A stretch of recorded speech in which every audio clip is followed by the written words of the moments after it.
people cannot be pushed around. They cannot be pushed around.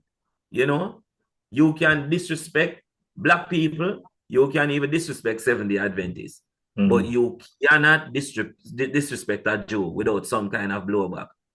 Some economic blowback is going to come your way. You are going to hear the charge of anti-Semitism, and your brand or your business is going to be severely affected. Yes. So the Jew demands economic respect. And because the Jew has economic respect, the Jew has general respect. You can't bully Jewish people. Yeah. And I admire that. I admire that. That to me is good sense. But their economic strength comes from their unity. Yes. They support each other within their own demographic. And that is where the strength comes from. And it is demonstrable. You can actually see it.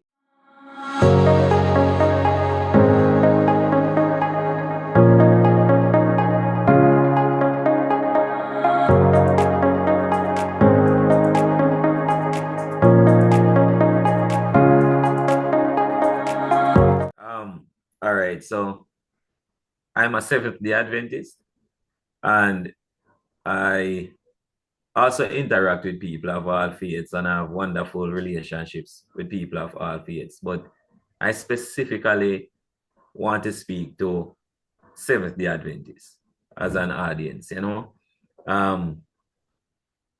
We use the term brother and sister. We use the term brother and sister, and I had an elder sister. She passed away in 2020. And the relationship that I had with my elder sister is that even when we disagreed on our outlook, I could always count on my sister in a time of turbulence, in a time of need. If there was anybody, I remember as a child when I like children would try to fight me, or like there was a child that was bigger than me that I couldn't fight. I could count on my sister. My sister wouldn't leave me in a situation where people could beat down on me, you know. So irrespective of any disagreement that I would have with my sister on a matter, when it was essential, my sister was there. My sister was there. And I'm saying this to the end that we have to build a real culture around the words brothers and sisters. That's right. It's not just a formality. It ought not to be a formality.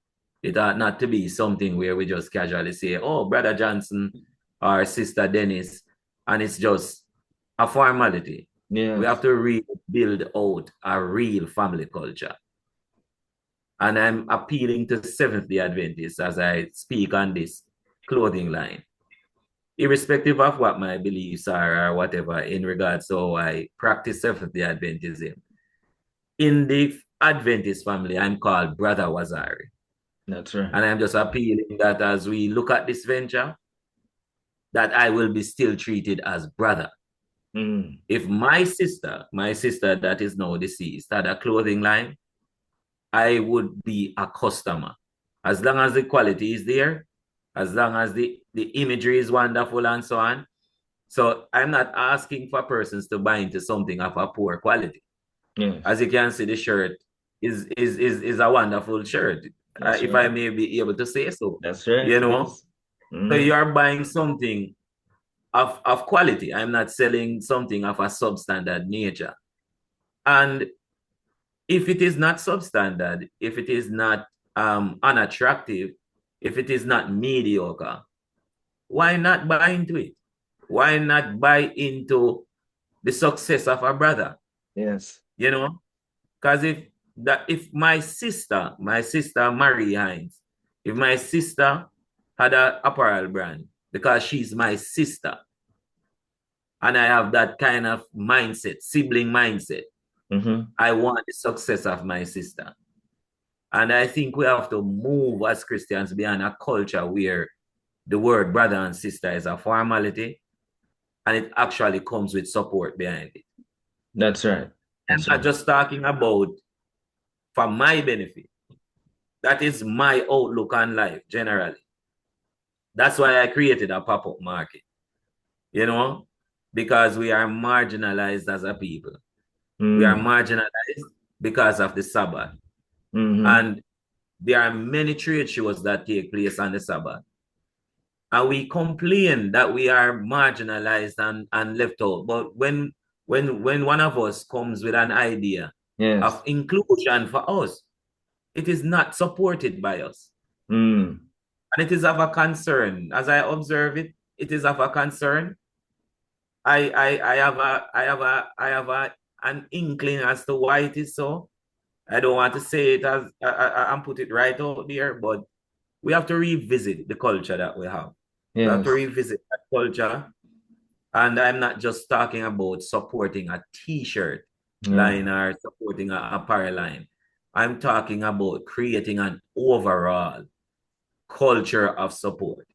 Yes. Yes. You Because as know. a people, if Mm-hmm. we don't have that support and that kind of system, if we don't have that kind of thinking, we are assisting in the process of our own marginalization. That's We correct. are actually assisting in the process of our own disempowerment. That's Our right. mindset, our mindset will keep us a broken and weak people. Mm-hmm. I I know somebody in business has a hospitality business, has a property, and he has become a good friend of mine. You know, won't call his name, but his property is even used by a lot of Seventh-day Adventists. Yes. And once he said that, we are a very powerful people, a very powerful people. We are the fastest single grain denomination in the island of Jamaica. We are a powerful people, but the problem he outlined with us is that we don't know how to work together. And Mm. and I have to agree with him. I have to be honest there. We put on a good show and we have conventions and we talk about the love of Jesus and how we love Jesus and how Jesus loves us. But the practicality of this love is lacking among us. In a practical sense, That's right. we do not have oneness. And Jesus says people know that we are real disciples When? when we love one to another and when we can demonstrate that oneness that he prayed for. And that That's is correct. Bible theology. That's not That's just an correct. opinion. That's That's Bible correct. theology. And that means because we don't have that oneness economically, we don't have that oneness socially, we don't have that oneness, we are testifying that we are not the disciples that we claim to be. Mm-hmm. Mm-hmm. I think the preacher is coming out a bit, so I'm trying to regulate, Yes. but I feel impressed to see it. Yeah. That we have to stop just using words and posturing, Yes. but we have to get to the place where we are an answer to Christ's prayer. It's That's not right. just this fake Christianity. That's Mm. why the world really respect us. Because the world can also see that we're really not one. Correct. There are Correct. so many platforms where we curse each other out and highlight our feelings. You know, we have so many of these platforms, Mm. but we don't have a platform where you can see oneness demonstrated. And I think we should be far past that by now. By no. You know, That's right. That's right. so this is not a plug for my t-shirt line.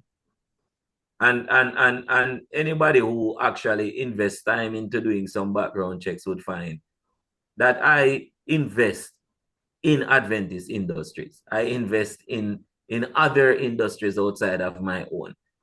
I try to ensure that I allow other persons' businesses to go forward and I support these businesses. You know, if I want my coaches to be reupholstered, I'm not going to go outside. I want the money to circulate within my borders, Yeah. within the Building the Adventist Adventist borders. economy. Yes. Not that I don't value the Baptists or the Mm. Pentecostals, because I do business with them as well. Yeah. In my ceramic manufacturing business, a Pentecostal pastor worked alongside with me, and he says I was his favorite employer. We have Hmm. a great relationship to this very day. So I don't do things to the exclusion of other faiths, Yeah. but I must have a mindset to ensure that my faith actually is stabilized and supported. Correct. So if I'm going to do something, And an Adventist craftsman can undertake the project and give me quality work. That's Yes. where I'm going to go first to circulate the dollar within that economy, you know? Yes. And the furniture in my house, Adventist made. A lot of the metal fabrication and so on was done by an Adventist welder. I first try to ensure that my philosophy and economics is reflected in my own life. So I don't go challenging people, and I am not challenging myself. I challenge myself first and ensure that when investigation takes place, I can be clear to say, yes, Yeah. Wazar Johnson is a firm believer in Mm. Adventist economics. You know, he wants to see Adventist businesses thrive, not because he's trying to sell a shirt or sell ceramics or sell attendance at a pop-up market, but it is my actual philosophy on life. Yes. Because the reality is that we are a marginalized people. And you know, I see the Jews as an example Yes. of me Yeah. thinking when it comes to a demographic that is not the biggest demographic on earth. If the population of Jewish people across the planet is not astronomical, you know, more of us as Black people exist on the planet than Jews. They are not an astronomical number, That's right. but their impact is outstanding. Their impact is outstanding, and it is the Jewish mindset that makes them an outstanding people. Because the Jew recognizing that he does not have numerics behind this population, he doesn't have the largest demographic of people on the planet. He realizes that he has to make certain economic moves to ensure the survival of his minority. He has to ensure the survival of his minority. And they go into areas of influence, areas of economic strength. They ensure that they are the owners of these areas. Mm. They strive to be the head in these areas and not the tail. You That's know, right. there are many offices and workplaces across the planet and across Jamaica, but I don't really see Jews, you know, as a clerk in a place, or a Jew as a cashier, or a Jew as a secretary. And nothing is wrong with these positions. All labor is honorable as long as it is conducted honestly. But the Yes. point I'm making is that these people cannot be pushed around. They cannot be pushed around. You know, you can disrespect Black people, you can even disrespect Seventh-day Adventists, but Mm. you cannot disrespect a Jew without some kind of blowback. Some economic blowback is going to come your way. You are going to hear the charge of anti-Semitism, and your brand or your business is going to be severely affected. So Yes. the Jew demands economic respect.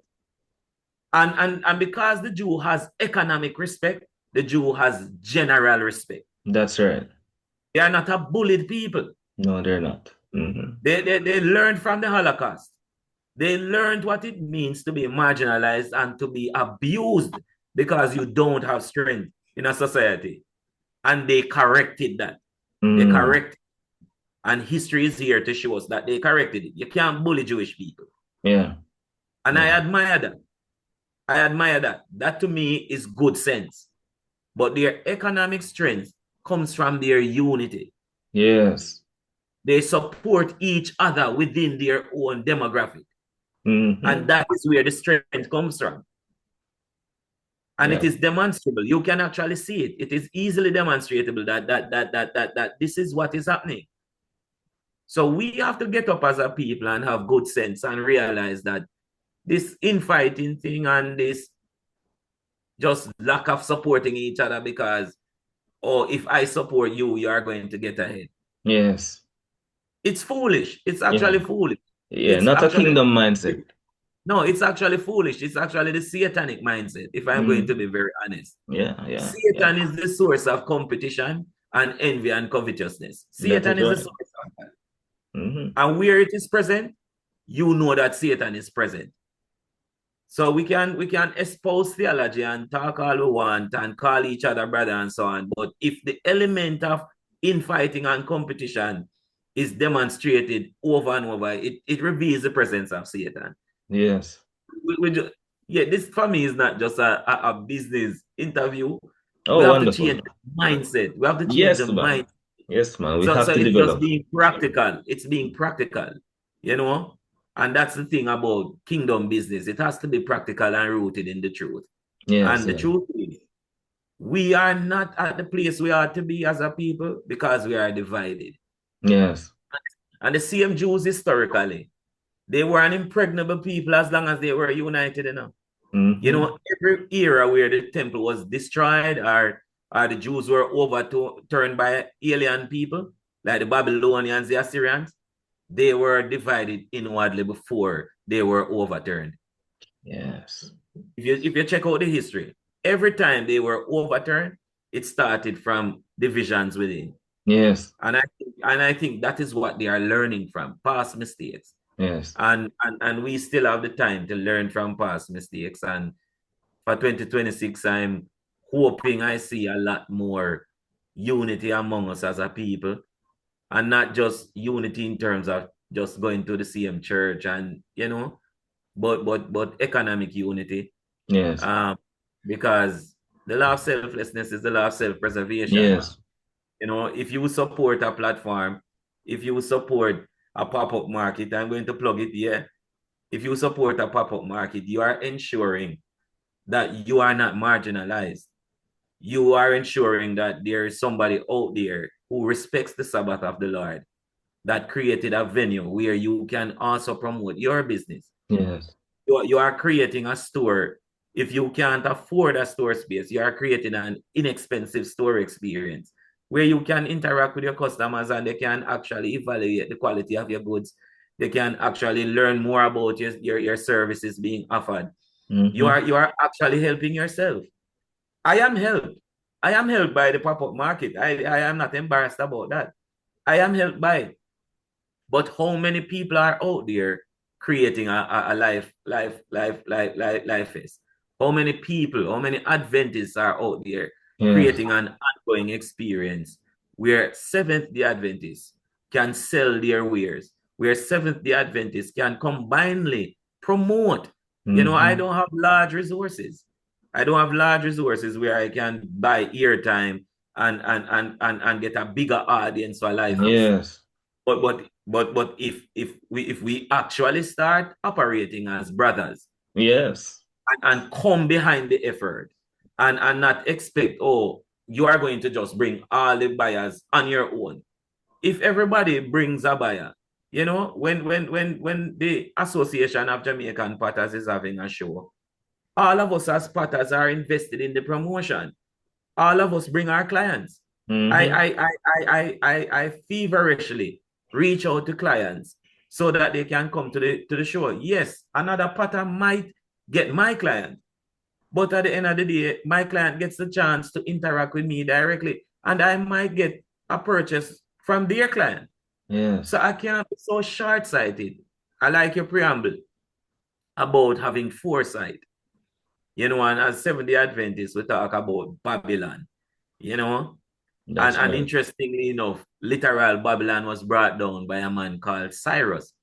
And his name Cyrus means far-sighted. Mercy. That's what Cyrus means, far-sighted. Mercy. So Babylon was only taken down because a man who was far-sighted was there.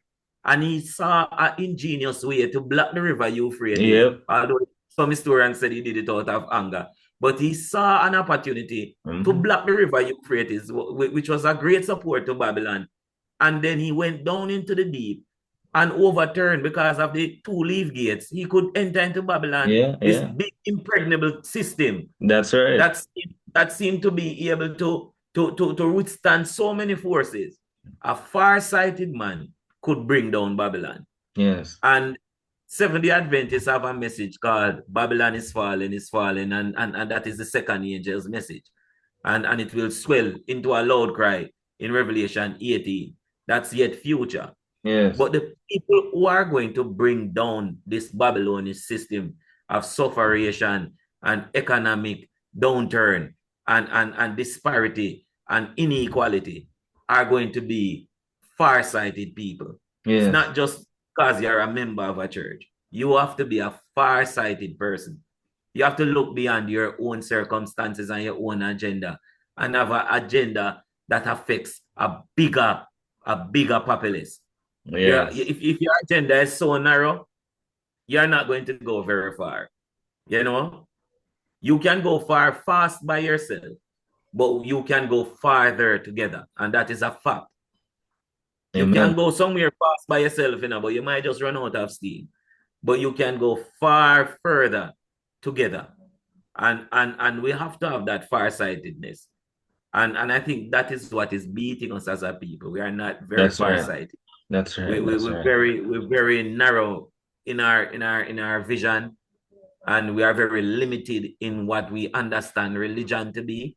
And Oh we think yeah. religion is about beating a Bible and a pulpit and sometimes just yelling at people and just stirring people up emotionally. No, Yeah. religion is a way of life. That's right. You know, it's a That's way right. of life. It's a way of life. And our when one properly reads the Bible, God not only gave them theology on the state of the dead and the sanctuary and the investigative judgment, but God gave them practical theology in terms of finances and stewardship. God told them how to manage their fields, how to manage Mm-hmm. crops. He Mm-hmm. gave Mm-hmm. them direction in terms of agriculture. God gave Correct. them minutes in terms of how to care for animals, how to, Yes. how to treat sickness, the medical missionary work. So religion is something far more expansive than what we have made it out to be. We have made it into an abstract thing, as Karl Marx called it, the opiate of the masses. Yes. But that was not God's purpose for religion. God's purpose for religion was to show that when you obey the laws and precepts of Jehovah in all areas, in terms of also financial stewardship, enterprise and business and entrepreneurship included, you will have life abundantly. Oh That yeah. is the purpose of religion. Oh It yeah. is to demonstrate the wisdom of God.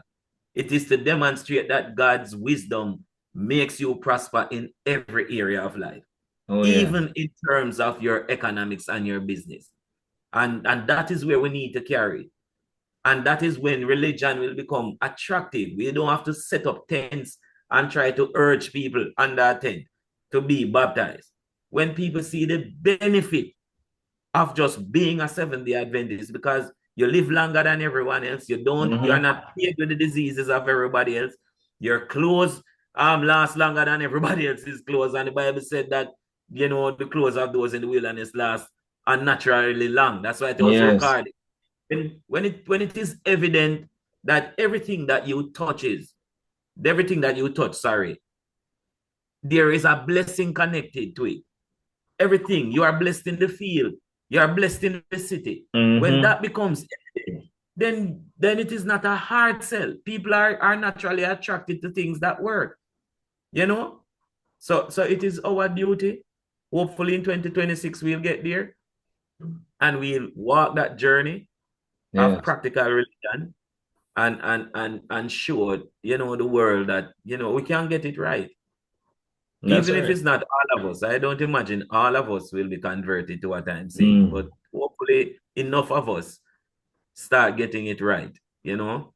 I know many of us who chide people for watching football and basketball, and if you play it, they say, oh, you're playing sports and so on. And I don't play sports, but I see many people being very fervent.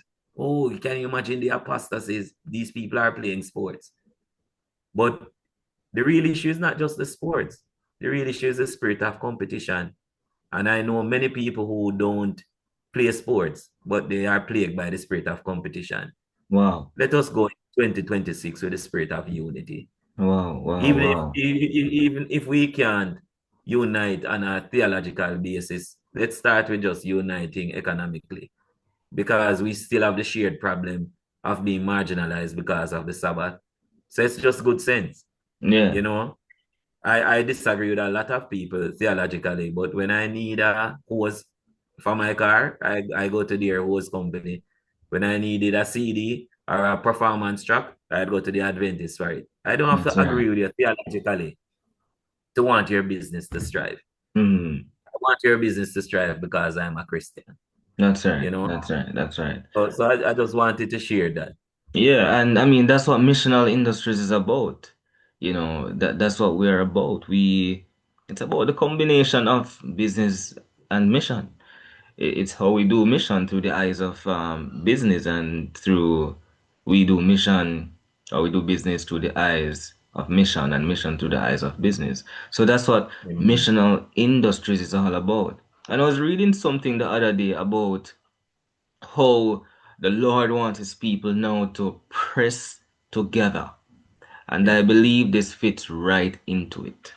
He wants us to press together. We read about the the the the impact that the French Huguenots had um, during their time. When they left, the economy suffered, because they had such a great impact on the economy. So we Amen. want to develop the that kingdom mindset, which is actually a Christ-like mindset as we do business one with another, and as we consider ourselves as kingdom people, Christian people, Seventh-day Adventists. So, as I said, as you can see, the preacher came out.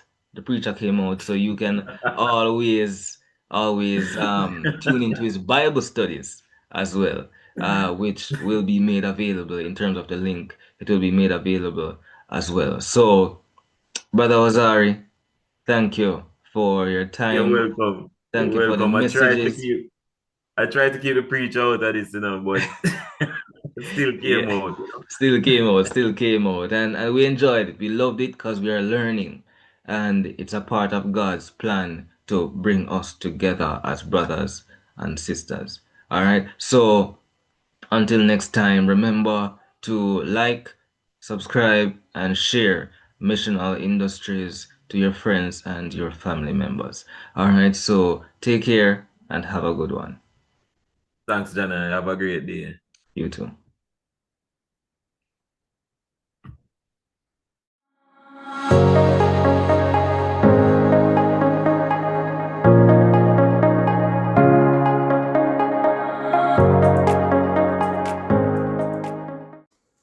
All right, and don't forget to register for our online Kickstart series or Missional Business Masterclass. This promises to be a blessing, and we hope that you will register. Do have a wonderful day.